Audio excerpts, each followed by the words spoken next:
Proverbs 18:21, Death and life are in the power of the tongue, and they that love it shall eat the fruit thereof. Ibig sabihin, kung lumalabas sa bibig mo, puro kamatayan, puro negatibo, puro mga bagay na hindi maganda, ikaw ay nagtatanim ng sumpa sa sarili mo. Ang sabi ng Panginoong Jesus, Luke 6:45, ang taong mabuti, puro mabuting bagay ang lumalabas sa kanyang puso. Sapagkat sinabi niya, kung ano ang laman ng puso mo, ito ay lalabas sa bibig mo. Kaya kaibigan, kung gusto mong mabago ang takbo ng buhay mo, ang takbo ng sitwasyon mo, learn to speak life over yourself. Speak the word of God over your situation, over your circumstances, at hayaan mo na kapag ginawa mo to, mababago ang takbo ng buhay mo sapagkat ang salita mo ay may kapangyarihan. Ito ay katulad ng isang binhi.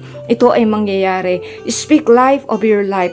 Speak the word of God over your life at makikita mo na mababago nito ang sitwasyon mo.